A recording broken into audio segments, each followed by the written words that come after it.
तैयार हो जाइए हफ्ते की दमदार शुरुआत के लिए। दुनिया भर के बाजारों से बेहतरीन संकेत और पिछले हफ्ते की मजबूती को और आगे बढ़ाकर दो अहम लेवल को पार करने के लिए है तैयार बाजार। आइए तो मजबूत शुरुआत के बाद और कितना बढ़ेंगे, यह है सवाल, लेंगे जवाब। शेयर बाजार लाइव में आप सबका स्वागत है। नमस्कार, मैं हूं अनिल सिंघवी। और नमस्कार, मैं हूं दीपांशु भंडारी। मजबूत शुरुआत के लिए, दमदार शुरुआत के लिए कुछ और अच्छी खबरें भी हैं जिसके बारे में जस्ट अभी अनिल जी से चर्चा करेंगे। पर सर उससे पहले बताइए आज के बड़े ट्रिगर्स क्या हैं इस हफ्ते के लिए, किन बड़ी बातों पर नजर रहेगी हमारी? सबसे बड़ा ट्रिगर दीप आपकी स्क्रीन पर नजर आ रहा है। मेरी शर्ट पूरी ग्रीन है और आपकी ट्राई उससे भी ज्यादा डार्क ग्रीन। लेकिन हाँ, संकेत इससे बेहतर हो नहीं सकते दुनिया भर के बाजारों से जो मिल रहे हैं। सबसे पहले संकेत तो बाजार तो ठीक है, जिन चलते रहेंगे ऊपर नीचे आगे पीछे, लेकिन जिसका सबको इंतजार है वो है कोरोना की वैक्सीन। वो इसी साल मिलेगी, ये डॉक्टर हर्षवर्धन का बयान आया है। और साथ ही ट्रंप साहब ने भी काफ़ी बेहतरीन ऐलान किए हैं कोरोना के इलाज में प्लाज्मा के ट्रीटमेंट को मंजूरी देकर। तो ये कुछ बेहतरीन संकेत है दीप, जो आज के लिए बेहद कारगर साबित होंगे। डाउ शुक्रवार को 190 अंकों के उछाल के साथ बंद हुआ। जब हम बंद हुए शुक्रवार को तब मुश्किल से 20-30 पॉइंट ऊपर डाउ नजर आ रहा था। उसके मुकाबले में काफ़ी बेहतरीन मजबूती नजर आई है। पंजाब नेशनल बैंक के नतीजे बहुत बेहतर है, तो आईबुल हाउसिंग के नतीजों ने थोड़ा सा निराश किया है। आईसीआईसीआई लोम्बार्ड और भारतीय एक्सा के बीच में जनरल इंश्योरेंस कारोबार को लेकर डील होती हुई दिखी। तो ढेर सारा एक्शन है जिस पर आज हम रखेंगे नजर। जी दी बिल्कुल अनिल जी, ढेर सारे एक्शन पर नजर है और मार्केट्स की बातें तो सर जरूर करेंगे। बड़ा हफ्ता है हमारे लिए, पर उससे पहले दो बड़ी बातों के साथ, दो बड़ी अच्छी खबरों के साथ शुरुआत करते हैं। और दोनों के लिए आपको बधाई सर। एक तो आपकी जो ट्विटर फैमिली लगातार एक्सपैंड हो रही है, अब 3 लाख से ज़्यादा आपकी ट्विटर फैमिली पहुंच चुकी है, तो इसके लिए बधाई सर। और उससे भी बड़ी बधाई सर, जिस तरह से जी बिजनेस की लगातार लीडरशिप कंफर्म होती जा रही है, मार्केट्स का सहारा मिल रहा है, व्यूअर्स का सहारा मिल रहा है, उसके लिए भी आपको और हमारी टीम को बहुत बहुत बधाई सर। दो बड़ी बातों के साथ हफ्ते की शुरुआत करते हैं, दोनों बहुत ही अच्छी खबरें हैं सर।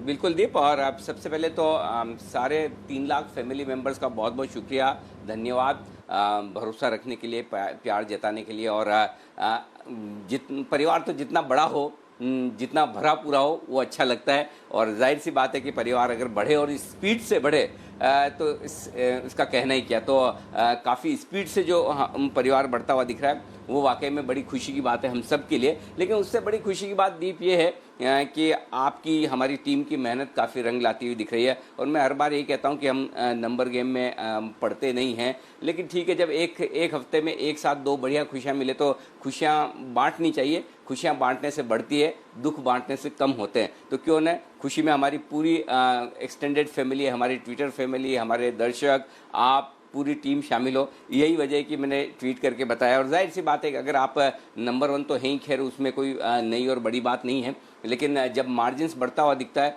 और यही वजह कि हम हर गुरुवार हम आपको बताते नहीं है ये दिखा कर कि देखिए ये हो गया वो हो गया, सबको पता है। लेकिन जब दो खुशियाँ एक साथ आए और बड़े मार्जिन्स के साथ आए तो लगता है कि ठीक है, कभी कभार अच्छी चीज़ों को भी आपके साथ शेयर करना चाहिए। और ख़ासतौर से तब जबकि त्योहारों का सीज़न हो, खुशी का माहौल हो, बढ़िया खबरें आती हुई दिख रही हो। कोरोना के वक्त एक मार्केट के अलावा और अच्छा हो ही क्या रहा है, तो जो अच्छा हो रहा है वो बांटे तो आपके, हमारे सबके चेहरों पर मुस्कान आए। तो ये सारे दर्शकों का प्यार, भरोसा है जिसकी वजह से परिवार भी बढ़ा है और जी बिजनेस इतना बेहतर कर पा रहा है। तो ये बढ़ा हुआ परिवार, आपका बढ़ा हुआ भरोसा, ज़्यादा जिम्मेदारियां हम पर लेकर आता है। कोशिश ये रहेगी कि बेहतर से बेहतर कंटेंट, क्रिएटिविटी के साथ, ओरिजिनल, इन्वर्टेड कॉमास में कह रहा हूँ, ओरिजिनल क्रिएटिविटी के साथ हम नया आपको कंटेंट देने की कोशिश लगातार करते रहेंगे। और इस मौके पर एक चीज़ दीप आपसे वादा करना चाहता हूँ और सारे दर्शकों से, कुछ बहुत ही बढ़िया और कुछ बहुत ही बेहतर और कुछ एक इंटरेस्टिंग शो मैं जी बिजनेस पर जल्द लाने की तैयारी में हूँ, बिल्कुल बदले हुए तेवर में, जो आपको बड़ा पसंद आएगा। और बाज़ार में इंटरेस्ट रखने वाले हर एक व्यूअर के काम का होगा। बस अभी इतना ही बता सकता हूँ। कोशिश ये है कि अगले सोमवार से या उसके आसपास हम उसे लॉन्च करें। तो इस खास मौके पर जब कुछ अच्छी खबर है तो दर्शकों के लिए भी अच्छी खबर है। एक बहुत ही बेहतरीन शो आपके लिए आता हुआ दिखेगा, जो हर एक उस इन्वेस्टर और ट्रेडर के काम का होगा जो शेयर बाजार में रोज़ आता है, डायरेक्टली, इनडायरेक्टली, कभी कभार, हमेशा उनके काम का एक शो बहुत ही बेहतरीन आता हुआ दिखेगा। बस उसका इंतज़ार कीजिए, उस पर काम जोर से चल रहा है। बिल्कुल, तो सस्पेंस आपने दे दिया है। बिल्कुल सर, सस्पेंस आपने दे दिया है, उसका इंतजार रहेगा। बट एक बार फिर से इन दोनों बड़ी खुशखबरियों के लिए आपको बहुत बहुत बधाई सर। तो फिर मार्केट्स की बात करते हैं। अहम हफ्ता है हमारे लिए, एक्सपायरी आ रही है अगस्त महीने की, और हम देख रहे हैं कि लगातार पिछले कुछ महीने बहुत ही शानदार रहे हैं बाजार के लिए। अब बताइए सर, इस एक्सपायरी के लिए सेटअप क्या लग रहा है? 11,500 के करीब तो ऑलरेडी हम पहुंच चुके हैं, अब क्या सेटअप लग रहा है आपको? देखिए, सिंपल दीप, मार्केट कहाँ तक ऊपर जाएगा ना आपको पता है, ना मुझे पता है, ना किसी को पता है। हाँ, एक ब्रॉड आप अंदाजा लगा सकते हैं, लेकिन किस लेवल पर जाकर रुकेगा वो बाद में पता चलता है। तो मेरा फंडा क्लियर है। मैं ऊपर का लेवल या नीचे का लेवल प्रेडिक्ट करने के बजाय मैं कोशिश ये करता हूँ कि बाजार को, ट्रेंडिंग मार्केट को ट्रेड कैसे किया जाए। मेरा फंडा बहुत क्लियर है, और मेरे ट्रेंडिंग मार्केट को ट्रेड करने का सिंपल तरीका एक ही कि आपको अपना स्टॉप लॉस पता होना चाहिए। हो सकता है मैं आपको वो दोहराता हुआ नजर आऊँ, लेकिन कभी कभी क्या होता है, कुछ चीज़ें दोहराने से याद हो जाती है, कुछ चीज़ें दोहराने से याद नहीं होती है। मसलन कि नहीं लेना है, दोहराने से सबको याद हो गया, लेकिन लेने की एडवाइस जो ज़्यादा नहीं दोहराई जबकि इन्वेस्टर्स को दी तो वो याद नहीं हुई, तो वो फर्क पड़ता है। इसलिए मैं बार बार कहता हूं कि ट्रेंडिंग मार्केट को ट्रेड करने का यही तरीका है, आपको स्टॉप लॉस पता होना चाहिए कि किस लेवल के नीचे आपको अपनी की तेजी की पोजीशन कम करनी है और किस लेवल के नीचे आपको तेजी की पोजीशन खत्म करके मंदी में आ जाना है। तो अभी तक तो मुझे नहीं लगता 8,800 के बाद से, जब से हमने तेजी की बात कही, उसके बाद से हमने एक भी बार आपको मार्केट का ट्रेंड नेगेटिव कहा है। 8,800 से 11,400-500 तक हम आ चुके हैं। तो जाहिर सी बात है कि अगर ये ट्रेंड हम लेकर नहीं चलते या इस ट्रेंडिंग मार्केट का स्टॉप लॉस लेकर नहीं चलते, तो हो सकता है हर जगह लगता है कि 10,000 हो गया, 10,500 हो गया, 11,000 हो गया, 11,500 हो गया। और पिछले हफ्ते भी जब भी दोनों हफ्ते में एक एक दिन बड़ा करेक्शन आया, एक दिन आपने 10,900 के आसपास का लेवल देखा और दीप एक दिन 11,100 का लेवल पिछले हफ्ते देखा, तब भी हमने आपको ये कहा कि बिल्कुल डरने और घबराने की जरूरत नहीं। 100 पॉइंट निफ्टी 150 पॉइंट नीचे खुलने के संकेत एसजीएक्स निफ्टी दे रहा था, तब भी ये कॉन्फिडेंस दिया। तो मेरा पॉइंट सिंपल है, हर एक लेवल को धीमे धीमे बाजार पार करने की कोशिश कर रहा है। आज आपके सामने दो बड़े लेवल है, एक है 11,500 का और दूसरा 22,500 का, जो आपके लिए एक तरह से साइकोलॉजिकल बड़ा मार्क है। इस लेवल की अहमियत इतनी है कि साइकोलॉजिकली और वायदा कारोबार के लिहाज से ये बड़ा मार्क है। मेरा ये समझना है एक्सपायरी का हफ्ता है, इससे बढ़िया संकेत हो नहीं सकते हैं, और उस लिहाज से इन दोनों लेवल्स को हम पार करेंगे। हो सकता है आज कर लें, हो सकता है कल करें, हो सकता है छुएं, हो सकता है इसके पार निकल कर टिकें, वो एक अलग चीज़ है। लेकिन एक चीज़ साफ दिख रही है कि दोनों को हम छुएंगे भी, पार भी करेंगे, और उसमें ज़्यादा संभावना तेजी से पहले पार करने की बैंक निफ्टी पर आती है। बैंक निफ्टी 22,500 के ऊपर निकलने की चांसेस बहुत ज़्यादा है, और वो हो सकता है आज ही वो कमाल आपको होता हुआ दिखे।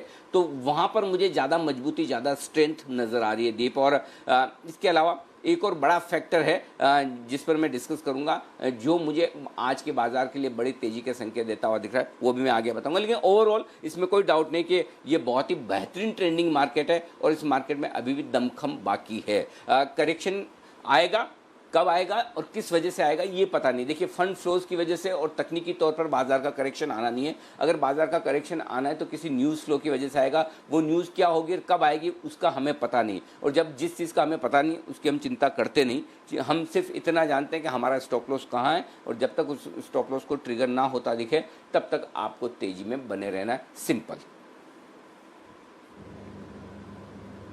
बिल्कुल, तो तेजी में ही बने रहना है। ट्रेंड बाजार का शानदार दिख रहा है। आज की शुरुआत के बाद देखते हैं गेंस होल्ड कर पाएंगे कि नहीं। पर सर, आपने फंड्स की बात करी तो वहां पर भी एक सवाल था। एक तो इंटरेस्टिंग फंड फ्लो एक्शन होते हुए दिख रहा है। फाइनली डीआईएस की बिकवाली थोड़ी कम हुई है पर थोड़ी कम हुई है।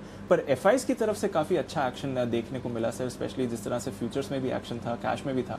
कैसे देख रहे हैं सर इसको, इसका क्या इम्पैक्ट हो सकता है? दीप, आप बड़े स्मार्ट हैं, और आपने वो मेरे से गोली निकलवाई ली जिसको मैंने बचा के रखा था बाद में फायर करने के लिए। जो मैं कह रहा था ना कि आज एक ग्लोबल मार्केट्स के मुकाबले में एक और बड़ा और बेहतरीन संकेत है, वो संकेत आपने सवाल पूछ ही लिया। तो आइए अब उसको मैं यहीं डिस्कस कर लूँ, जो फंड फ्लो है। देखिए दीप, पहली चीज़ तो ये कि इसमें कोई डाउट नहीं कि घरेलू फंड की बिकवाली कम होती दिख रही है। सिर्फ 250 करोड़ की बिकवाली, यानी कि अब बेच कर थक गए हैं, या फिर लगता है कि अब गलत तो नहीं कर रहे हैं बेच कर। तो वो एक बहुत बहुत बढ़िया चीज़ है, ये एक अच्छी चीज़, अच्छी बात है। लेकिन दूसरी चीज़ जो है वो ये है कि एफआईएस के जो आंकड़े हैं, एफआईएस के आंकड़े बहुत ही ज़बरदस्त है। 410 करोड़ की खरीदारी आपके लिए एफआईएस की तरफ से कैश में हुई है।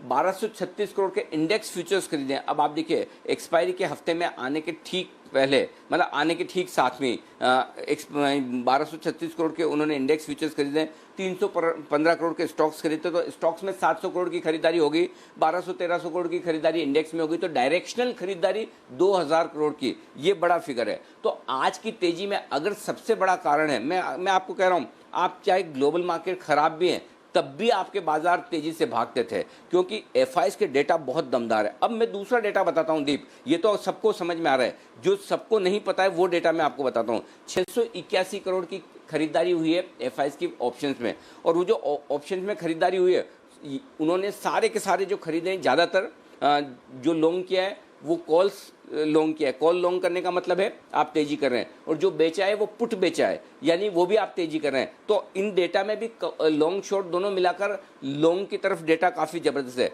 और इंडेक्स में एक बहुत इंटरेस्टिंग आंकड़ा मैं आपको बताना चाहता हूँ। इंडेक्स में एफआईज की तरफ से जो आंकड़ा है नेट लॉन्ग का, वो 54% से बढ़कर 60% हुआ है, यानी कि 6% एफआईज की तरफ से नेट लॉन्ग बढ़े हैं इंडेक्स में। ऑप्शंस में तेजी बढ़ी है, और ऊपर से आपके डेटा कैश और इंडेक्स स्टॉक फ्यूचर्स के दमदार है। तो मैं ये कहूँगा कि पिछले 10-15 दिनों में सबसे मजबूत डेटा एफआईज के शुक्रवार के सेशन में, ध्यान से सुनिएगा, अंडरलाइन करके रिपीट कर रहा हूँ, पिछले 10-15 दिनों में आप डेटा की साइज पे मत जाइए, मैं डेटा की साइज से ज़्यादा डेटा की क्वालिटी देखता हूँ, और डेटा की क्वालिटी ये बता रही कि एफआईज ने मंथली एक्सपायरी सीरीज के पहले मन बना लिया कि शॉर्ट रहने में समझदारी नहीं है, शॉर्ट काट लेने में समझदारी है, लॉन्ग करने में समझदारी है। नेट लॉन्ग 60% पे आना ये बहुत अच्छा संकेत है। एक और चीज़ बताना चाहता हूँ दीप, जो एफआईज का ट्रेंड में डेटा में देखता हूँ, 50 से 55% की रेंज में जब भी एफआईज के नेट लॉन्ग आते हैं, एफआईज वहाँ से खरीदारी शुरू करते हैं। 65 से 70% की रेंज में जब एफआईज के नेट लॉन्ग होते हैं, वहाँ प्रॉफिट बुक करते हैं। तो मैं अब आपको ये डेटा और विश्लेषण करके बता दूंगा कि कहां पर आपको और ध्यान में रखना है। तो ओवरऑल डेटा बेहद मजबूत है, और आज की तेजी का सबसे बड़ा कारण, ग्लोबल मार्केट्स भी छोड़ दीजिए, मेरे लिए सबसे बड़ा कारण एफआईज की दमदार खरीदारी है। बिल्कुल, तो एफआईएस की तरफ से भी आज मजबूत सपोर्ट आते हुए दिख रहा है। देखते हैं कैसा एक्शन रहेगा सर। तो फिर एक्शन की शुरुआत करते हैं। आपने फंड फ्लो के डेटा के बारे में तो डिटेल्स में बताया है, और भी चर्चा करेंगे, पर जो बाकी संकेत हैं आज के लिए वो कैसे दिख रहे हैं? देखिए, ग्लोबल संकेत पॉजिटिव साइड पे, एफआईज के हम डिस्कस कर ही चुके हैं। वायदा कारोबार के संकेत न्यूट्रल है, सेंटीमेंट पॉजिटिव है, इसमें कोई डाउट नहीं, और ट्रेंड भी पॉजिटिव है, इसमें कोई डाउट नहीं, ये तो बदला ही नहीं है दीप। तो ये सारे संकेत आपके लिए हो गए। और एक तरह से अब आइए आज की रेंज, 11,250, 11,325 निफ्टी पर बेहद मजबूत सपोर्ट जोन है, जो ब्लाइंड बाय लेवल जिसे आप कह सकते हैं। 11,450, 11,500 की रेंज ऊपरी लेवल है। 11,500 के पार निकलकर टिके तो बड़ी तेजी और अच्छी खासी शॉर्ट कवरिंग होती दिखेगी। फिलहाल वायदा कारोबार के डेटा ये बता रहे हैं कि 11,500 के आसपास आप थोड़ा सा रुक सकते हैं, और इस तेजी में आपने जो हाई बनाया है वो 11,460 का बनाया है, तो उसके आसपास हल्की सी रुकावट का लेवल है। बैंक निफ्टी 22,000, 22,175 बेहद मजबूत सपोर्ट जोन है, और ये रेंज ऐसी है जहां पर आपको खरीदारी करनी चाहिए। 22,500 से 22,650, 22,425, 22,450 एक छोटी सी रुकावट है, लेकिन आप उसके आसपास ही खुलेंगे, और उसके बाद अगर 22,500 पार कर लिया तो 22,650, 22,750 का रास्ता ऊपर की तरफ खुलता हुआ नजर आता है। दिन की छोटी रेंज 11,360, 11,410, 415 के आसपास की निकल कर आती है। मीडियम रेंज 11,325 से 11,450 की है, और बड़ी रेंज 11,300 से 11,500 की निकलती है। 11,500 के पार निकलेगा तो दीप उसके बाद एग्रेसिव शॉर्ट कवरिंग और फ्रेश खरीदारी और होती दिखेगी। बैंक निफ्टी 22,225, 22,425 आज की छोटी रेंज है। 22,175 से 22,500 ये आज की मीडियम रेंज है, और 22,500 के पार निकला तो 150 पॉइंट कम से कम और गिन लीजिए 22,650 के आसपास का, और नीचे की 22,000 बेहद मजबूत सपोर्ट जोन के तौर पर आपके लिए काम करेगा। ये है पुट कॉल रेशियो 1.54 पर है। एक्सपायरी के हफ्ते में एकदम कंफर्टेबल बैलेंस्ड है। एफआईज की नेट लॉन्ग की जो बात मैंने अभी आपके सवाल में मैंने जवाब दे दिया कि 6% बढ़कर आया, और इंडेक्स ऑप्शंस में भी एफआईज ने नेट अच्छी खरीदारी की है। जी दी, बिल्कुल, तो अच्छी खरीदारी के संकेत आए हैं एफआईएस की तरफ से। रेंज भी आपको बड़ी निकल कर आ रही है। देखते हैं कि किस तरह का एक्शन रहेगा, और फाइनली वो 11,500 का स्तर पहुंच पाता है कि नहीं निफ्टी। पर सर, जिनकी फिर एग्जिस्टिंग पोजीशंस हैं, लॉन्ग पोजीशंस हैं, शॉर्ट पोजीशंस हैं, उन्हें क्या ध्यान में रखना चाहिए?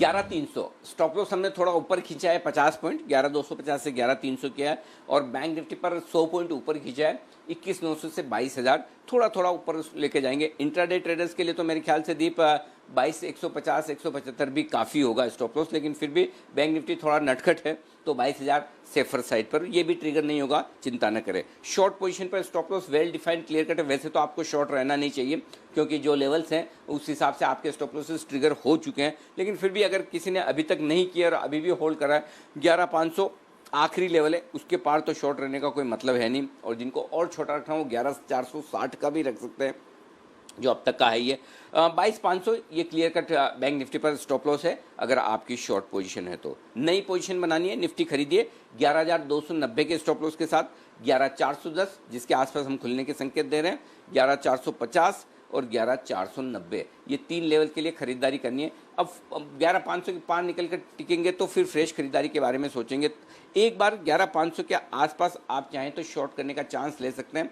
बेहद स्ट्रिक्ट स्टॉप लॉस होना चाहिए आपका 11,550 का, और ये स्किल ट्रेडर्स के लिए, हाई रिस्क लेवल एपेटाइट वाले ट्रेडर्स के लिए ना करें तो भी चलेगा। और 11,500 से अगर करेक्ट होकर 50-75 पॉइंट नीचे आए तो फिर वहाँ पर भी आप एंट्री कर सकते हैं। तो ट्रेंडिंग मार्केट को ट्रेड करना है तो करेक्शन का इंतजार करके वहाँ ले लें।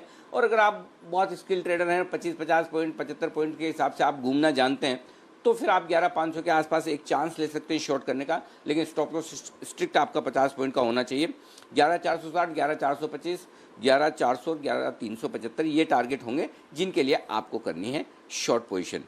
बैंक निफ्टी खरीदें 22,150, इसलिए मैंने कहा ना आपको बैंक निफ्टी में मैं छोटा स्टॉप लॉस दे रहा हूँ डे ट्रेडर्स के लिए। जो फ्रेश पोजीशन बनाएंगे उनको स्टॉप लॉस 22 से 150 का ही रखना है दीप, और ऊपर की तरफ 22,425, 22,500 ये 2 लेवल है। 22,500 पार कर लिया तो फिर 22,650, 750 तक का रास्ता खुलता है, वो देखेंगे इंटरेस्टिंग क्या होता है। 22,500 के आसपास क्या होता है, मेरी नज़र आज उसी पर है कि 22,500 के आसपास क्या कुछ होता है। जो लोग शॉर्ट करना चाहते हैं, एक चांस लेना चाहें लें, मैं ये फिर कहूँगा ना भी करें तो चलेगा, लेकिन जो बहुत एग्रेसिव ट्रेडर हैं जिनको लेना ही है और अगर 22,500 के ऊपर खुले तो फिर शॉर्ट भी ना करें। ये भी ध्यान रख लें कि 22,500 के ऊपर खुले तो शॉर्ट भी ना करें, लेकिन हाई रिस्क ट्रेडर के लिए है ये विद स्ट्रिक्ट स्टॉप लॉस, और वो सिर्फ 50 पॉइंट का होना चाहिए। और लेकिन बहुत ज़्यादा आपको पैसा बनाने को मिलेगा नहीं, 22,425, 22,350, 22,300 और 22,250 अगर इतना आ जाए बहुत है। लेकिन बेहतर यही होगा बजाय शॉर्ट करने के आप ये करें कि नीचे के लेवल पे खरीदें। और इसलिए मैं कहूँगा कि एक बार आप बैंक निफ्टी शॉर्ट छोड़ भी दें तो कोई दिक्कत नहीं, छोड़ दीजिए, शॉर्ट करने की कोशिश ना करें। इनफैक्ट 22,500 से थोड़ा नीचे आए तो फिर ले लीजिए। और उसकी वजह क्या है, क्यों मैं 22,500 और 11,500 पर शॉर्ट करने की राय आपको दे रहा हूँ, वो मैं आपको वायदा कारोबार के डेटा में बताऊंगा। फिलहाल सेक्टर्स जो आज अच्छे दिख रहे हैं दीप, उसमें metals, banks, NBFC, insurance company, small और मिड कैप्स, ये सारे हैं जिन पर आपको फोकस करना है। जी दीप। बिल्कुल, तो ट्रेंड पॉजिटिव है, बाय ऑन डिप्स की स्ट्रैटेजी बेहतर रहेगी, ज़्यादा लॉन्ग पोजीशंस पर ध्यान दीजिए, शॉर्ट पोजीशन सिर्फ स्किल ट्रेडर्स के लिए छोड़ दीजिए, और काफ़ी सारे सेक्टर्स आज फोकस में रहेंगे। सर फाइनली बड़ा नंबर निकला है जहाँ तक बैन का सवाल है, 7 स्टॉक्स बैन के बाहर आए, तो कुछ और ऐसे स्टॉक्स खुल गए हैं जिनके बारे में हम इंट्राडे चर्चा कर पाएंगे। हालांकि 2 स्टॉक्स अब बैन में भी गए हैं, BHEL और PNB, तो अब 9 स्टॉक्स हैं एफएनओ बैन में। जैसे जैसे हम एक्सपायरी की तरफ जा रहे हैं थोड़ा नंबर कम होगा। अब सर बताइए डेटा के बारे में, एक तो FIS DIS के डेटा के बारे में आपने बताया, वहाँ पर अगर और कुछ पॉजिटिव संकेत आ रहे हैं, और जो वायदा कारोबार के संकेत हैं वहाँ से क्या लेवल्स निकलते हैं? दीप देखिए, पहली चीज़ तो ये कि 11,400 के पार ऊपर खुलकर टिकने पर एक इंटरेस्टिंग चीज़ होगी और वो शॉर्ट कवरिंग। देखिए 11,000 से लेके 11,300 के कॉल ऑप्शन में हैं करीबन 35 लाख शेयर, ठीक है। और 11,400 के ऊपर आप खुलते हैं तो 11,400 के कॉल ऑप्शन पे हैं 25 लाख शेयर, और यानी 60 लाख शेयर आपके शॉर्ट साइड पर खड़े हो गए। और आज ऐसे 2 संकेत आपके पास दमदार हैं, आपके पास 2 बड़ी बुलेट हैं, गोलियां हैं, एक ग्लोबल मार्केट्स की और दूसरा FIS के डेटा के, जिसके दम पर आप 11,500 के टारगेट को हिट कर सकते हैं, वहाँ निशाना लगा सकते हैं। तो 11,500 का टारगेट आपको हिट होता हुआ दिख रहा है, बस और क्या चाहिए। तो ऐसे में 11,400 पार होते ही 60 लाख शेयरों के ओपन इंटरेस्ट है जो आपकी शॉर्ट हो जाएगी, और ये 11,450, 11,460 तक निफ्टी को ले जाने वाली है। तो अगर 11,400 के आसपास खुलते हैं आप तो डेफिनेटली खुलते ही खरीदारी करने की राय। फिर से सुन लीजिए, 11,400, 11,410 की रेंज में जहां ये 33 पॉइंट ऊपर एग्जिट निफ्टी दिख रहा है, अगर आप 30-35 पॉइंट ऊपर खुलते हैं, खुलते ही वहीं का वहीं खरीद लीजिए। 11,450 11,460 मिनिमम आपको वो टारगेट मिलेगा, उसके लिए आपको खरीदना है। 11,500 पर अगर कोई एग्रेसिव ट्रेडर चांस लेना चाहें तो सिर्फ इसी वजह से कि हाईएस्ट ओपन इंटरेस्ट वहाँ पर है 37 लाख शेयरों का। ना भी करें तो कोई दिक्कत नहीं है, वहाँ से अगर थोड़ा घूम कर नीचे आ जाए 50-75 पॉइंट तो फिर से एंट्री कर लें, वो ज़्यादा बढ़िया है। ना करें तो भी कोई दिक्कत नहीं। लेकिन कई ट्रेडर्स ऐसे होते हैं जो किसी लेवल पर प्रॉफिट बुक करना चाहते हैं या वापस करना चाहते हैं, तो वो आपकी मर्जी पर है। 37 लाख शेयरों का हाईएस्ट ओपन इंटरेस्ट, तो वो हल्की सी रुकावट का लेवल है। लेकिन ये याद रहे, जो बड़ी रुकावट का लेवल होता है वो पार होता है तो फिर उसके बाद एग्रेसिव शॉर्ट कवरिंग और बहुत तेज खरीदारी भी आती है, तो वो भी ध्यान में रखिएगा। तो 11,500 के लेवल पर आपको बड़ा सतर्क रहना है कि क्या वो हम पार करके और तेजी से भागते हैं। Point number 1। अब आइए बैंक निफ्टी। 22,500 बैंक निफ्टी के लिए बड़ी अहमियत वाला लेवल है। वहाँ 8 लाख शेयर कॉल्स में है और हाईएस्ट ओपन इंटरेस्ट। अब ये भी संभावना पूरी बनती है दीप कि 22,500 के ऊपर ही आप खुल जाएं। 200 पॉइंट ऊपर बैंक निफ्टी पर खुलना कोई बहुत बड़ी बात है नहीं, और अगर उसके ऊपर आप खुल गए तो फिर क्या, फिर आपके लिए बहुत क्लियर कट है कि फिर तो आपके लिए 8 लाख शेयर ये और हैं, और उसके अलावा 16 लाख शेयर और, यानी कि टोटल 25 लाख शेयर आपके लिए बैंक निफ्टी पर हो जाते हैं शॉर्ट। और वो जो शॉर्ट कवरिंग आएगी वो बैंक निफ्टी को आराम से 150 से 250 पॉइंट और ऊपर ले जा सकती है। तो मेरा पॉइंट ये कि मैं 22,500 ये लेवल पर नज़र रखूंगा। फिर ये कहूँगा दोनों ही इंपॉर्टेंट लेवल है, और दोनों इंपॉर्टेंट लेवल में सबसे बड़ी संभावना ये है बैंक निफ्टी अपने लेवल को पहले पार कर लेगा और वहाँ से बढ़िया तेजी बनाएगा। तो बैंक निफ्टी में 22,500 पार होने के ज़्यादा मौके हैं। और प्लीज़ एक रिक्वेस्ट है मेरी सबसे, 22,500 बैंक निफ्टी पार हो जाए तो फिर किसी के इन्विटेशन का इंतज़ार ना करें कि मैं शॉर्ट काटूँ या ना काटूँ। मेरी रिक्वेस्ट आपसे ये होगी, शॉर्ट भी काट लें। भी से मतलब ये है, शॉर्ट भी काट लें और लॉन्ग भी कर लें। शॉर्ट तो काटें, उतना ही लॉन्ग कर लें जितना आपने शॉर्ट किया, ताकि आपके 150 से 250 पॉइंट आराम से बन जाएं और आप अपने नुकसान को कम कर सकें, भरपाई कर सकें। तो बैंक निफ्टी पे ज़्यादा सावधान रहें। हो सकता है निफ्टी 11,500 पर रुके, लेकिन बैंक निफ्टी 22,500 पर रुकेगा, इसकी संभावना कम है। बैंक निफ्टी के लिए 22,500 पार करना ज़्यादा आसान है, ये ऐसा अभी डेटा में नज़र आ रहा है। जी दीप। बिल्कुल, तो नज़र रखते हैं इन अहम लेवल्स पर। डेटा वैसे तो पॉजिटिव है, बट ये जो 11,500 22,500 के लेवल्स हैं, फाइनली आज दोनों इंडेक्स क्रॉस कर पाएंगे कि नहीं, यहाँ का इंतजार रहेगा। चलिए हमारी रिसर्च टीम के साथ भी जुड़ लेते हैं और जान लेते हैं आज के अहम खबरों वाले स्टॉक्स कौन से हैं, ब्रोकरेजेस का फोकस भी किधर है। मानसी, संदीप, पूजा और साथ ही आशीष हमारे साथ इस समय जुड़ रहे हैं। मानसी, गुड मॉर्निंग, आपसे शुरुआत करते हैं। बताइए आज के कुछ अहम ट्रिगर्स और नतीजों वाले स्टॉक्स कौन से हैं post market. Good morning Deepanshu. Cash space की कई कंपनियों के नंबर्स हैं। NOCIL, Ingersoll, Rand, Indraprastha medical, IRB infra, इन कंपनियों के नंबर्स का इंतजार आज रहेगा। इसके अलावा आज 2 बजे एजीआर मामले की सुनवाई जो होने जा रही है, ये भी फोकस में है। आज की सुनवाई में डिपार्टमेंट ऑफ टेलीकम्युनिकेशन को कोर्ट को कई अहम जवाब देने हैं और इसी वजह से आज की जो सुनवाई है काफी इंपॉर्टेंट हो जाती है। एमपीएस के बायबैक की आज रिकॉर्ड डेट है। 600 रुपए प्रति शेयर पर 5,66,000 शेयरों के बायबैक को मंजूरी मिलती दिखी है और बायबैक पर 34 करोड़ कंपनी खर्च करने जा रही है। इसके अलावा ऑटोलाइन इंडस्ट्रीज आज बोर्ड की बैठक होने जा रही है। प्रेफरेंस शेयर्स जारी करने पर यह बोर्ड बैठक है। साथ ही आइशर मोटर्स स्टॉक स्प्लिट की एक्स डेट है। एक शेयर को 10 शेयर में विभाजित किया जाएगा। 1:10 का रेशो है, इस पर भी नजर रखें। स्टॉक पर एक मूवमेंट इसी के चलते देखने को मिल सकती है। वीकेंड के दौरान कई सारी कंपनियों के नंबर्स आते हुए दिखे। शुरुआत पीएनबी के नंबर से करेंगे। नतीजे अनुमान से वैसे बेहतर है। मुनाफे के आंकड़े को अगर छोड़ दे, नेट इंटरेस्ट इनकम में 63% की बढ़त देखने को मिली है। ग्रॉस एनपीएस 14% पर इंटैक्ट रहते दिखे हैं। नेट एनपीएस 5.7% से 5.3% पर दिखे हैं। हालांकि मुनाफे के फ्रंट पर गिरावट जरूर हाथ लगी है। 69% की गिरावट मुनाफे के फ्रंट पर कंपनी ने देखी है। इंडियाबुल्स हाउसिंग फाइनेंस, अगर कंपनी की टोटल इनकम की बात करें, 33% की गिरावट है। यहाँ पर मुनाफा जो है 65% गिरता देखने को मिल रहा। ग्रॉस एनपीए 1.4% से 2.2% पर है, जिसके चलते नंबर्स में कमजोरी जरूर देखने को मिल रही है।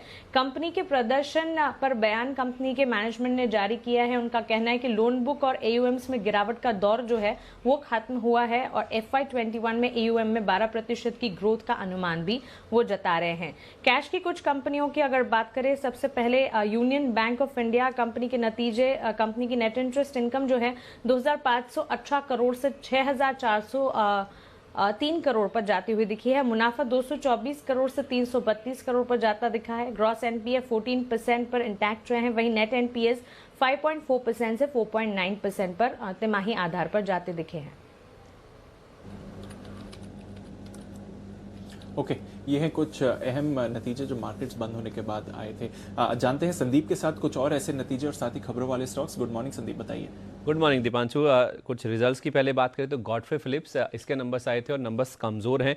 आप इनकी आय देखिए, अगर आप क्वार्टर वन में कंसो आधार पर देखेंगे तो उसमें 49% यानी कि 49% का ड्रॉप देखने को मिला है। इसके अलावा आप इनका कामकाजी मुनाफा देखिए तो उसमें 69% की ड्रॉप है।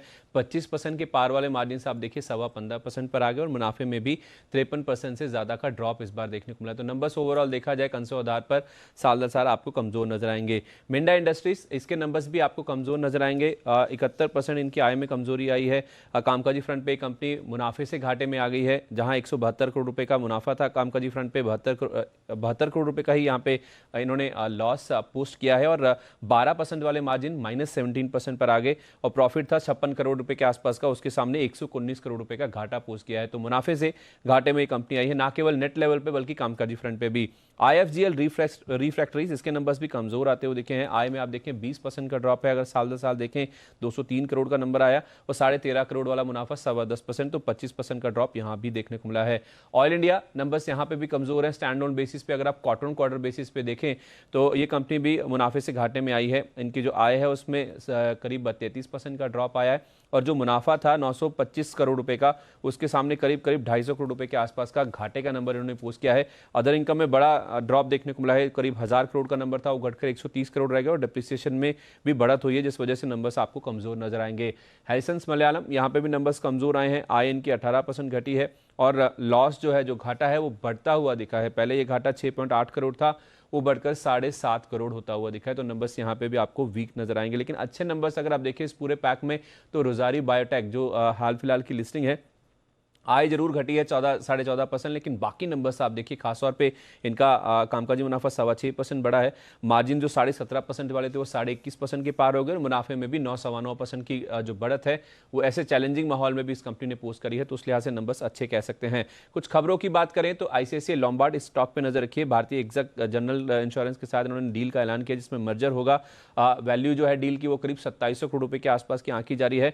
भारतीय एक्सा जनरल इंश्योरेंस के 115 शेयरों के बदले में जो स्वैप रेशो है वो ICICI लोम्बार्ड के 2 शेयर मिलेंगे, ये सामने आता हुआ दिखा है। सारे रेगुलेटरी अप्रूवल्स के बाद ये डील पूरी होती हुई दिखेगी। और आपको बता दें, भारतीय एक्सा फिलहाल अगर आप देखिए तो इसमें भारतीय एंटरप्राइजेस का 51% और जो फ्रेंच कंपनी है उनका एक्सा का 49% स्टेक है। तो ये दो स्टॉक जो है आज फोकस में रहेगा। ग्रैन्युल्स इंडिया, इनको एक टैबलेट है, उससे USFDA से मंजूरी मिली है। ये अनिद्रा की दवा है जिसके लिए इनको मंजूरी मिली है, तो उस लिहाज से ये स्टॉक फोकस में रहेगा। और आखिर में फिनिक्स मिल्स, इस स्टॉक पे भी नजर रखिए। इन्होंने QIP के जरिए 1100 करोड़ रुपए की रकम जुटाई है। 605 रुपए ये प्राइस है। क्लोजिंग जो है वो करीब 700 रुपए के आसपास के 605 रुपए प्रति शेयर पर इन्होंने करीब 1.81 करोड़ शेयर जारी किए हैं। और जो निवेशक है जिन्होंने इन्वेस्ट किया है इस QIP में, उसमें गवर्नमेंट ऑफ सिंगापुर जैसे जो कंपनियां हैं वो शामिल है। ओके, ढेर सारा एक्शन आपको देखने को मिलेगा इन स्टॉक्स पर। आइए कुछ और स्टॉक्स हैं जहां पर हमें फोकस करना चाहिए। लिस्ट है पूजा के पास। गुड मॉर्निंग पूजा, बताइए। Good morning Deepanshu. शुरुआत पहले पिरामिड एंटरप्राइजेस के स्टॉक से कर लेते हैं। कंपनी की अपोलो ग्लोबल के साथ पूंजी जुटाने पर बातचीत जारी है। करीब 3750 करोड़ रुपए कंपनी जुटा सकती है, लेकिन यहां पर उन्हें अपना जो डेवलपर लोन पोर्टफोलियो है वो गिरवी रखकर रकम जुटाने की बातचीत यहां पर की जा रही है। ये योजना है कंपनी की, और जो ब्याज देगी कंपनी 16 से 17% के ब्याज पर पूंजी जुटाने की योजना है। तो देखना होगा किस तरह का डेवलपमेंट यहां पर होता है। अगला स्टॉक होगा वोडाफोन आइडिया। यहां पर नजर रखिए, कंपनी अपने लेनदारों को 1 सितंबर से ब्याज का भुगतान करेगी। मॉर्टोरियम के बाद ये पेमेंट करना शुरू करेगी, सोर्सेस के हवाले से खबर आ रही है। और दिसंबर तक कंपनी की करीब 500 करोड़ के ब्याज भुगतान करने का लक्ष्य है। फ्यूचर एंटरप्राइजेस और तमाम जो फ्यूचर ग्रुप की कंपनियां हैं उस पर भी नजर रखिए। फ्यूचर एंटरप्राइजेस से जुड़ी एक खबर है, कंपनी के नतीजे आने वाले थे लेकिन वो 28 अगस्त तक टल चुके हैं, जो बोर्ड बैठक होनी थी वो। और इसमें 3 ग्रुप कंपनियों के मर्जर पर भी फैसला लेना था, तो इससे जुड़े भी जो डिसीजन है वो 28 अगस्त को देखने को मिलेंगे। MCX पर आज नजर रखिए, क्योंकि आज देश का पहला बुलियन इंडेक्स लॉन्च होगा iComdex के नाम से, और इसमें सितंबर, अक्टूबर और नवंबर कॉन्ट्रैक्ट्स में जो ट्रेडिंग है वो शुरू होगी।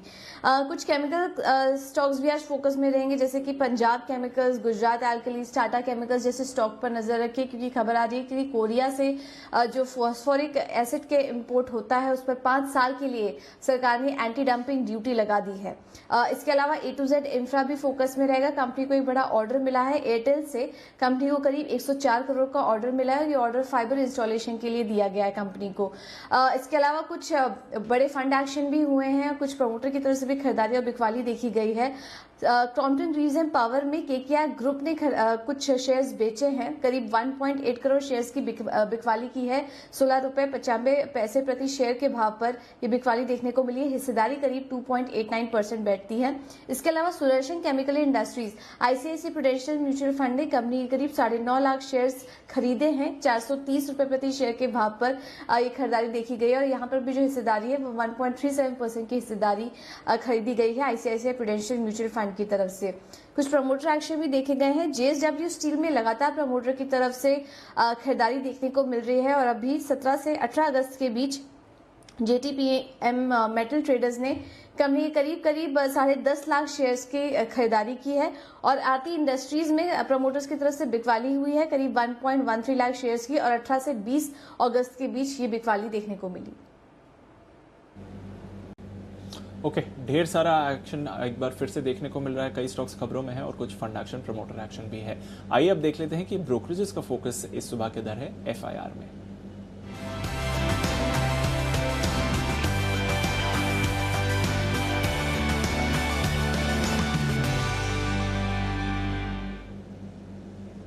गुड मॉर्निंग आशीष, बताइए आज कौन सी बड़ी रिपोर्ट है आपके पास? Good morning Deepanshu. सबसे पहले अगर आप देखें तो मॉर्गन स्टैनली की एक बढ़िया रिपोर्ट आई है पूरे स्टील सेक्टर पर, जहां पर ये कह रहे हैं कि मौजूदा भाव के हिसाब से अगर आप देखें तो स्टील स्टॉक्स में रिस्क एंड रिवॉर्ड फेवरेबल नजर आ रहा है। साथ ही ये भी मान रहे कि जो करंट तिमाही है यहाँ पर प्रॉफिटेबिलिटी में काफ़ी बड़ी इंप्रूवमेंट देखने को मिलेगा, जिसके चलते इन्होंने इस वित्त वर्ष और अगले वित्त वर्ष में एबिटा के अनुमान में काफ़ी ज़्यादा बढ़ोतरी की है।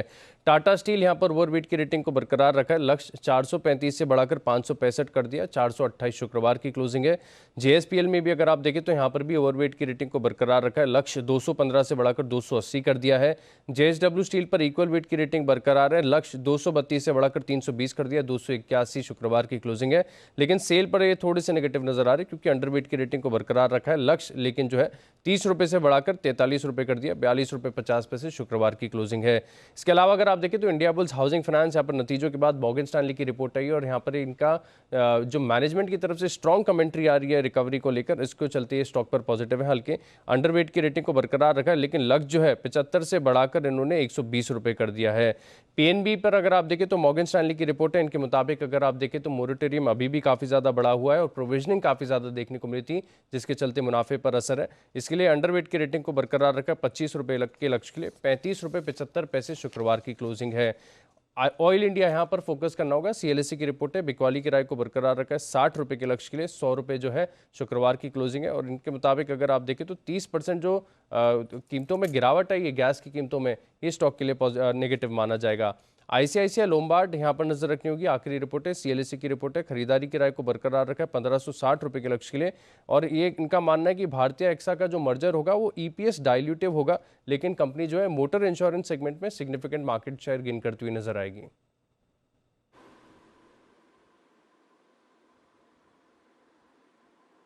ओके, तो ये है वो तमाम रिपोर्ट्स जिन पर आज आपको दिखेगा एक्शन। आइए एक्शन को बढ़ाते हैं आगे और हमारे एक्सपर्ट्स की दमदार टीम हमारे साथ हैं।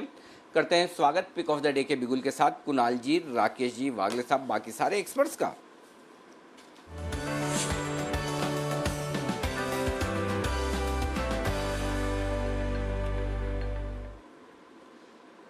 Bansal ji good morning sir, करिए शुभ शुरुआत। बताइए सर, कौन सा शेयर है आज आपका pick of the day? Good morning Anil ji, good morning Deepanshu. Anil ji पहले तो आपको हार्दिक शुभकामनाएं। 3 लाख आपके dedicated follower Anil ji cross हुए हैं, 3 लाख ट्विटर के ऊपर। और कुछ समय पहले अनिल जी आपने आवाज को पीछे पछाड़ा था, तब हमने कांग्रेचुलेट करा था, आपको मुबारकबाद दी थी ऑन एयर मैंने और कुणाल जी ने। तो मेरी तो काफी ट्रोलिंग हुई थी कि एक कंपनी का आप एक व्यक्ति विशेषज्ञ से कैसे कंपैरिजन कर रहे हैं। तो अनिल जी इन चीजों को इग्नोर करते हुए, आदत से मजबूर जैसे मैं बोलता हूँ, तो अनिल जी दोबारा आपको एक हार्दिक शुभकामनाएं हैं। 3 लाख डेडिकेटेड फॉलोअर आपके अनिल जी क्रॉस हुए ट्विटर पर, और अब आप आवाज से अनिल जी काफी आपकी जो लीड है वो काफी सफिशिएंट है आवाज से अगर कंपेयर किया जाए तो। अरे बंसल जी, हमने किसी को पीछे नहीं छोड़ा, हम थोड़ा सा आगे निकल गए। ये दर्शकों का प्यार है, ठीक है। मैं बार बार कहता हूँ कि हमारा किसी से कोई कंपटीशन है नहीं, हमें अपने आप के साथ कॉम्पीट करना है, अच्छा करना है कल से, और वो आप सब लोग कर रहे हैं। और अगर ये प्रोग्रेस आपको दिख रही तो इन सब में आप सबका कंट्रीब्यूशन भी उतना ही है, उतना ही ज़्यादा है जितना कि मेरे अकेले का। तो अगर टीम दमदार ना हो तो आप कब तक और कितना अच्छा करेंगे। तो सबसे बढ़िया बात जो है, एक और हमारी ऑफिस की दमदार टीम यंग है पूरी की पूरी, और बड़ी एनर्जेटिक पॉजिटिव टीम है। और बाकी आप जैसे एक्सपर्ट जो पहले दिन से आप हैं, कुणाल जी है, वागले साहब हमारे साथ हैं, तो आप सबका बहुत बहुत शुक्रिया जो लगातार साथ देने के लिए। इतनी मेहनत, मतलब मैं बता सकता हूँ कि कभी कभी मुझे लगता है कि आप लोग वाकई में एक्सटर्नल एक्सपर्ट्स हैं या टीम का ही हिस्सा है, हमारी मतलब हमारे ऑफिस के कलीग्स ही हैं। जितनी मेहनत आप ऑफिस आवर्स के बाद भी करते हैं वो काबिल तारीफ। तो शुक्रिया आप सबका। बताएं बंसल जी, आज का पिक ऑफ द डे। देखिए अनिल जी, आज मैं एक स्पेशल पिक लेके आया हूँ। जैसे आपके जन्मदिन पर हमने पिक्स दी थी, एक इंगरसोल रेंट था वो अंडर परफॉर्म करा था, तो आज की पिक है वो एक स्पेशल पिक है, टेक्नोफंडा पिक है, और स्टॉक है हिंदुस्तान ऑयल एक्सप्लोरेशन। यहाँ पे मेरे 2 साल के टारगेट 150 रुपए के टारगेट हैं, और ये कुछ चीजें मैं बताऊंगा इसके बारे में जो सब जानते हैं। ROCE 18% की है, ROE भी 18% की है, नेटवर्थ जो है 680 करोड़ की है, नेट कैश 140 करोड़ का है, इंटरप्राइज वैल्यू 740 करोड़ की है, और प्रॉफिट ग्रोथ इसने पिछले 5 साल की 31% की दिखाई है। ये चीजें तो अनिल जी सब जानते हैं, डेट फ्री कंपनी है। बट मैं बैट करता हूं, जैसे अनिल जी आपके बारे में बोला कि व्यक्ति विशेषज्ञ के पीछे जाना चाहिए, नियोजिन के बारे में बताया था, तो यहाँ पर भी कुछ व्यक्ति विशेषज्ञ हैं जिनके कारण एक कंपनी पसंद आ रही है। पहले तो यहाँ के की शेयर होल्डर्स देखें तो कोटेक स्मॉल कैप 2.69% होल्ड करता है, HDFC 10% होल्ड करता है, पोदार पिगमेंट्स 4.25% होल्ड करता है। ये तो एक नॉर्मल शेयर होल्डिंग है।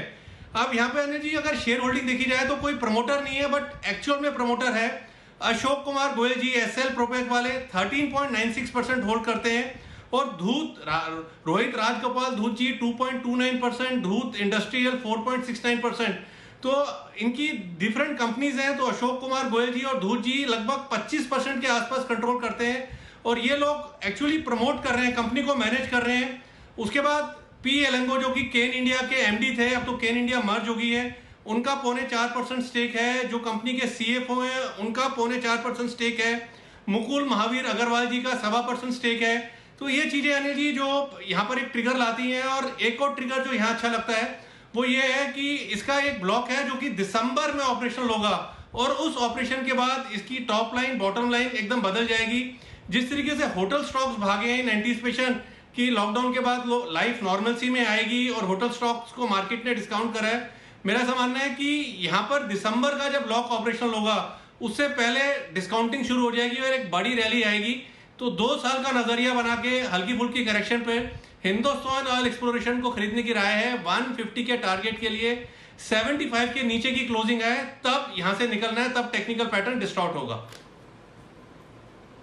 ओके, 75 के नीचे बंद हो तो ही आपको एग्जिट करना है, अदरवाइज 150 रुपए के टारगेट के लिए।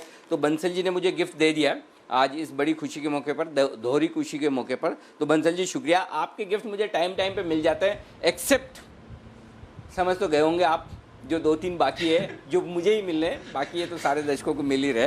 तो बहुत बहुत शुक्रिया बंसल जी। आइए कुणाल जी, गुड मॉर्निंग सर, बताइए आपकी पिक ऑफ द डे। देखिए अनिल जी, सबसे पहले तो आपको बधाई हो, दीपांशु को और सभी दर्शकों को। अनिल जी सबसे पहले तो देखिए देश का नंबर 1 बिजनेस चैनल तो ये बन ही गया है, और दूसरी चीज़ अनिल जी आपके 3 लाख अनुयायी हो गए हैं ट्विटर पर। तो अनिल जी अब अगर मान लीजिए आपको कभी कोई चुनाव लड़ना हो तो देखिए 3 लाख वोट तो आपके पक्के हो गए हैं। तो मेरी राय में तो अनिल जी अब आप सीधा लोकसभा की ओर कूच करें, तो अब उसका रास्ता बिल्कुल साफ हो गया। अनिल जी 3 लाख वोट पक्के हैं आपके। बिल्कुल नहीं, इन 3 लाख में से बहुत सारे 2-3 हज़ार ऐसे भी है जो नापसंद करते हैं, और इसलिए मेरे वो फॉलोअर बने हुए हैं। ये गलत फहमी नहीं है। और एक चीज़ और बता दूं, जिस दिन राजनीति में उतरने का सोचा 3 लाख के 30,000 रह जाएंगे, ये ध्यान में रखे। तो हम जो देखिए कुणाल जी, जो आनंद आप लोगों के साथ में है वो राजनीति में नहीं है, कहीं भी दूर दूर तक नहीं है। इतना इतनी पॉजिटिविटी, इतना अल्टीमेटली करना है क्या? जिंदगी तो जीनी है और अच्छे से जीनी है। जब यहाँ अच्छे से जी रहे तो इधर उधर क्यों हाथ पैर मारने का है? जी कुणाल जी बताइए सर। अच्छा अनिल जी, एक बात बताइए कि देश का नंबर 1 बिजनेस चैनल तो ये हो गया है, अब अनिल जी अगला माइलस्टोन, अगला टारगेट क्या है? रोज वही जो 2 साल पहले टारगेट था वही आज भी है। हर रोज बेहतर कंटेंट बनाना, अच्छी क्रिएटिविटी के साथ ओरिजिनल कंटेंट बनाकर लोगों को जो ज़रूरत है उसके हिसाब से करना। और कोई कुछ नहीं बदलता, बस वही एक टारगेट है, वही कर रहे हैं। एक अच्छा प्रोडक्ट बनाना मिशन है और रेवेन्यू और टीआरपी वो बाई प्रोडक्ट्स अपने आप आते हैं। जब आप अच्छा प्रोडक्ट बनाते हो तो रेवेन्यू भी आएगा चैनल के लिए और टीआरपी भी आएगी चैनल के लिए। तो वही रोज़ सुबह वही काम करना है बंसल जी, कुणाल जी। अपनी ज़िंदगी में कुछ बदलने वाला नहीं है, यही चलेगा, यही रहेगा। जी सर बताएं अब आपकी पिक जी। अनिल जी देखिए, मेरी खरीदारी की राय है फेडरल बैंक पर, जिसमें कि कल एक ब्रेकआउट आते हुए हमने शुक्रवार को देखा था और मुझे एक बेस बनता हुआ नजर आ रहा है। और वैसे भी मुझे लगता है कि बैंक स्टॉक्स जो है वो कुछ वक्त के लिए निफ्टी को आउट परफॉर्म करेंगे। बैंक निफ्टी में फेडरल बैंक में खरीदारी करके चलें। यहाँ पर एक स्टॉप लॉस रख लें 55 रुपए के आसपास, 1 रुपया नीचे, बहुत टाइट और छोटा स्टॉप लॉस है। ऊपर जो पहला टारगेट है वो 58 का है और दूसरा टारगेट 59 हाफ का है। तो 58 और 59.50 के टारगेट के लिए बाय करें फेडरल बैंक। ओके वागले साहब सुप्रभात, बताएं सर आपका pick of the day. Anil ji good morning, Deepanshu good morning. Anil ji मेरी तरफ से आपको, आपकी सारी टीम को, हम सबको हार्टी कॉन्ग्रेचुलेशंस। और बंसल जी को आपने थैंक यू कहा। मैं आपका मुंह मीठा करता हूं अनिल जी, या मुंह मीठे होने की फीलिंग देता हूं, क्योंकि मेरा आज का स्टॉक है बलरामपुर चीनी, जो शुगर स्टॉक है। क्या बात, इसको बाय करके चले। जिस तरह से फ्राइडे को शुगर स्टॉक्स में तेजी आई है, मुझे लगता है ये अगले 2 से 3 दिन तक कंटिन्यू होगी। बलरामपुर चीनी का 158 का बंद है, मेरा एक क्लोज 153 का स्टॉप लॉस है। और ये 1-2 दिन का व्यू नहीं है, ये हफ्ते का व्यू है या 3 से 4 दिन का व्यू है। मेरा टारगेट 180 का है, 158 क्लोज है, 153 स्टॉप लॉस, 180 का टारगेट। ओके तो ये है आपके लिए बलरामपुर चीनी में खरीदारी करने की राय। जयपुर वाले जैन साहब भी हमारे साथ है। सर गुड मॉर्निंग, स्वागत है आपका भी। बताएं सर आपके पिक्स या पिक ऑफ द डे जो भी है, पिक या पिक। 9:30 बजे तो आपका जेम एक आने वाला है ही, लेकिन उससे पहले कौन सी है पिक्स आपकी?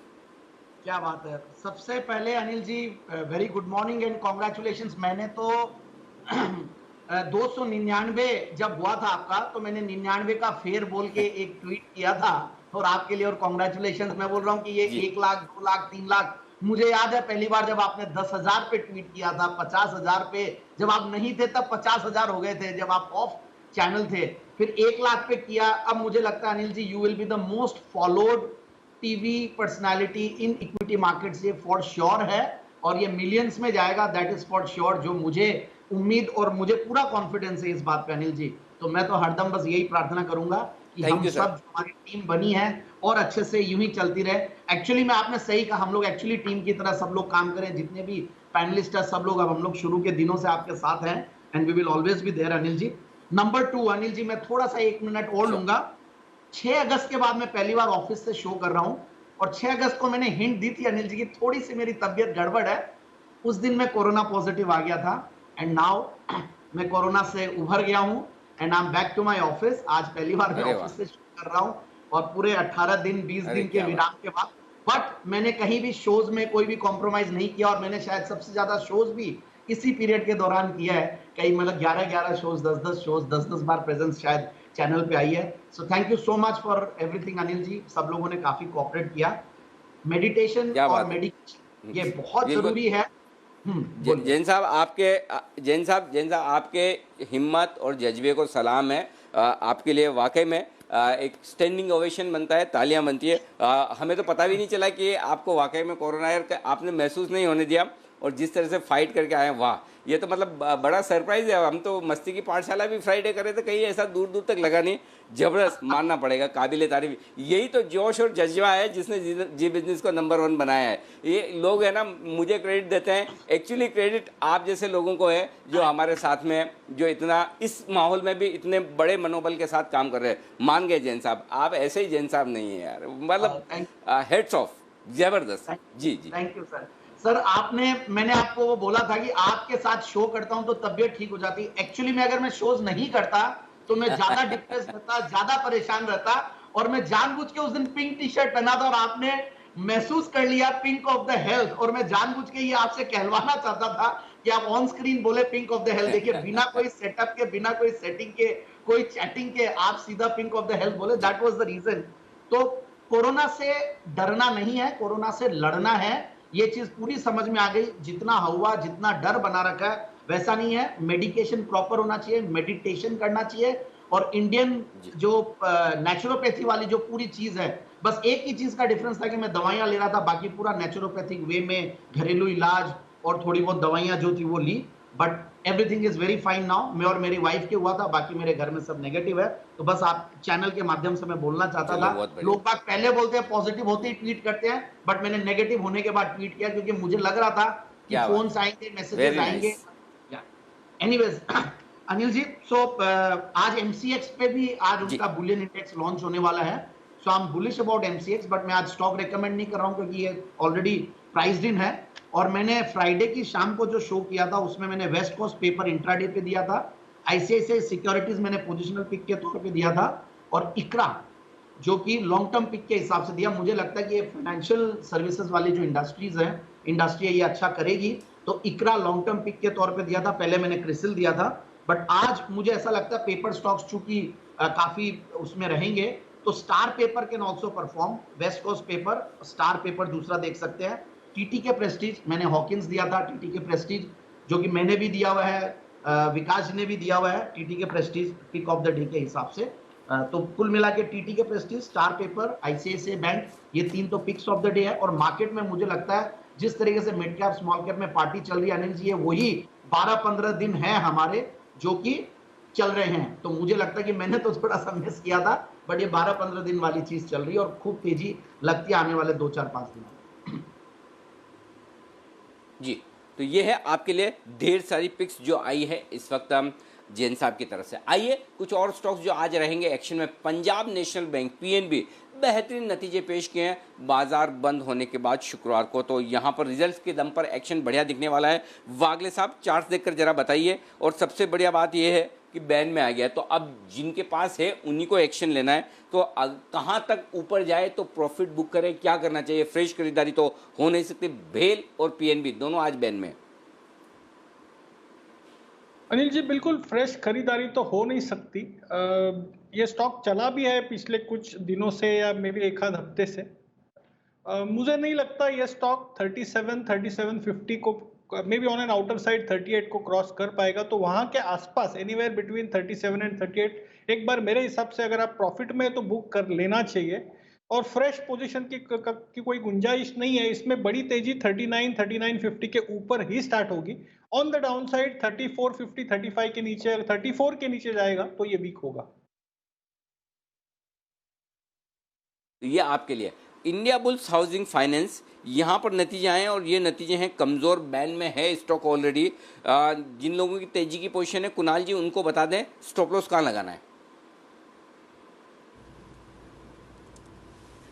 जी देखिए, चार्ट पर अगर आप एक सपोर्ट खोजें तो जो बड़ा सपोर्ट दिखाई देता है वो 185 रुपए 185 के आसपास है। तो मुझे लगता है कि 185 से 212-15 की एक रेंज में ये स्टॉक कंसोलिडेट कर रहा है, तो काफी वॉलेटिलिटी देखने को मिलेगी। लेकिन मुझे लगता है कि 185 के आसपास एक बहुत बड़ा स्टॉप लॉस आपको रखना पड़ेगा। और ऊपर उछाल में मुझे लगता है कि 212-215 के आसपास रेजिस्टेंस है, तो एक सीमित दायरे का कारोबार देखने को मिलेगा।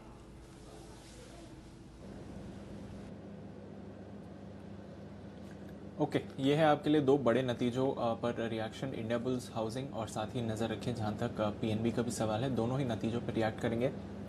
वागले साहब, एक स्टॉक और एलआईसी हाउसिंग फाइनेंस, इसके नतीजे आज आने वाले हैं। चार्ट स्ट्रक्चर देख के बताइए एलआईसी हाउसिंग फाइनेंस के लिए क्या संकेत आ रहे हैं सर? दीपांशु, ये भी स्टॉक पिछले 3 दिनों से या 4 दिनों से 265 से ऊपर चला है, लेकिन ये 280 पे जाकर अटका है। तो ऑब्वियसली ये रिजल्ट की मूव होगी। मुझे लगता है इसमें फ्रेश तेजी 284 के पार निकलने के बाद ही करनी चाहिए, और अगर रिजल्ट्स पॉजिटिव होंगे तो स्टॉक 280 को 84 के ऊपर बिल्कुल निकलेगा। और जैसे ये होगा सीधे 10 से 12 रुपए की मूव आ सकती है। तो एक शॉर्ट टर्म मतलब 2 से 3 दिनों का व्यू अगर आपको चाहिए तो 270, 295 या 300 तक की रेंज है। ओके, नजर रखते हैं LIC हाउसिंग फाइनेंस, इसके आज नतीजे आएंगे एंड ऑफ कोर्स PNB और IB हाउसिंग दोनों अपने नतीजों पर रिएक्ट करेंगे। शुभम जी भी हमारे साथ जुड़ रहे हैं सुबह। गुड मॉर्निंग शुभम जी, बताइए आपकी आज पिक ऑफ द डे क्या रहेगी सर? गुड मॉर्निंग दीपांशु जी, गुड मॉर्निंग अनिल जी। आज जो मेरा पिक है वो है सीमेंस, और अगर हम सीमेंस को देखें पिछले कुछ समय से तो काफ़ी एक अच्छा ब्रेकआउट 5-6 ट्रेडिंग सेशन पहले हुआ था, और उसके बाद एक कंटिन्यूएशन पैटर्न काइंड ऑफ एक फॉर्मेशन हुआ है। तो मुझे लगता है कि यहाँ से एक फिर से एक कंटिन्यूड मूव हमें देखने को मिलना चाहिए। तो सीमेंस का 1240 के स्ट्राइक का कॉल ऑप्शन हम खरीद के चल सकते हैं, जो कि लगभग 22 रुपये 50 पैसे के आसपास क्लोज हुआ था। इसमें एक स्टॉप लॉस मेंटेन करें 16 रुपये पे, और अपसाइड में 34 रुपये तक का टारगेट इस कॉल ऑप्शन के लिए आता हुआ दिख सकता है। तो आज का जो मेरा ट्रेडिंग पिक है वो है सीमेंस। ओके, सीमेंस इस पर खरीदारी की राय है और आप ऑप्शंस के जरिए यहां पर ट्रेड कर सकते हैं। हम देख रहे हैं कि लगातार सीमेंस, क्यूमेंस, L&T, BHEL इन सभी स्टॉक्स पर बढ़िया एक्शन बनते हुए दिखा है। जैन साहब, इंश्योरेंस स्टॉक्स पर भी काफी एक्शन रहा है। HDFC लाइफ के बाद अब SBI लाइफ निफ्टी का हिस्सा बन रहा है। ICICI लोम्बार्ड के बारे में आपकी राय जानना चाहूंगा सर, नॉन लाइफ स्पेस से। इसके जो है भारतीय एक्सा के साथ ही एक डील का ऐलान करने वाले हैं और वहां पर अब मार्केट का फोकस आ रहा है। शेयर स्वैप भी होगा, यहाँ पर बड़ी डील है। ICICI लोम्बार्ड को आप कैसे देखते हैं सर? इस स्टॉक पर क्या नजर रहेगी? बिल्कुल, I am very positive and I am very bullish about ICICI Lombard. मैं काफी बार ये स्टॉक रेकमेंड कर चुका हूँ, हर लेवल से कर रहा हूँ, और रिसेंटली भी SPL पिक्स में भी उस दिन मैंने किया था, और उसी दिन ऐसा हुआ था कि मैंने SPL पिक्स पे किया था और विकास जी ने भी उसी टाइम पे ही आप देखिए 10 की कमाई में दिया था। मैंने 10 की कमाई में दिया और उन्होंने SPL पिक्स में दिया। तो ऐसा बहुत ही मुझे कॉन्फिडेंस है ICICI लोम्बार्ड पर। मुझे ऐसा लगता है कि ICICI लोम्बार्ड के लिए ये डील जो है काफी सिनर्जिस्टिक और काफी स्ट्रेटेजिक है, और ऐसे कंसोलिडेटिंग मूव्स ये कंपनी और लेगी, क्योंकि वन ऑफ द लीडर्स, और मुझे संभाव जो प्राइवेट सेक्टर में नंबर 1 तो ये लगती है, और वहां पे भी एक IPO और आने वाला है, HDFC अर्गो का आएगा, तब वापस से ये और माहौल में आएगा ये सेक्टर। बाकी लाइफ इंश्योरेंस सेक्टर में 2 कंपनियां अगर इंडेक्स में आ जाती है, so insurance as a sector, और फिर LIC का IPO आने वाला, बहुत बड़ा सेक्टर बनने वाला, और इसमें काफी नजरें बनी भी रहेगी। सो फॉर ICICI लोम्बार्ड मुझे लगता है 1500-1600 तक के टारगेट्स के लिए बिल्कुल इस स्टॉक को लेके काम करना चाहिए। ओके, बड़े टारगेट्स पॉसिबल हैं जहां तक ICICI लोम्बार्ड का सवाल है। नजर रखिए इस स्टॉक पर भी, आज कुछ अच्छी खबरें भी आ रही हैं। कुणाल जी, फीनिक्स मिल्स जरा यहां पर भी नजर डालिए। हमने फ्राइडे को भी बेहतरीन एक्शन देखा, वैसे भी स्टॉक में अच्छा रिवाइवल आया और रियल एस्टेट स्टॉक्स में फोकस भी रहा है। इन्होंने QIP के जरिए 1100 करोड़ रुपए भी जुटाए हैं, इस समय 605 रुपए के भाव पर। बताइए किस तरह से चार्ट स्ट्रक्चर दिख रहा है, और तेजी संभव है यहाँ पर? देखिए, बिल्कुल संभव है दीपांशु। देखिए, स्ट्रक्चर बहुत शानदार है, निचले स्तरों पर एक बहुत बड़ा और बहुत क्लियर बेस बनता हुआ नजर आ रहा है, और हमने शुक्रवार के ट्रेड में एक ब्रेकआउट आते हुए भी देखा, और साथ ही ये स्टॉक बहुत अरसे बाद अब निफ्टी को आउट परफॉर्म भी करने लगा है। तो यहाँ पर सारे फैक्टर्स हैं, और मुझे लगता है कि स्टॉक में आपको 760, 780 के लेवल्स देखने को मिलेंगे। तो जिनके पास भी पोजीशन है बिल्कुल लेकर के चलें। मुझे लगता है कि 10 से 15% की तेजी फिनिक्स मिल्स में आपको जल्द आती हुई दिखेगी। खरीदारी की और होल्ड करने की राय।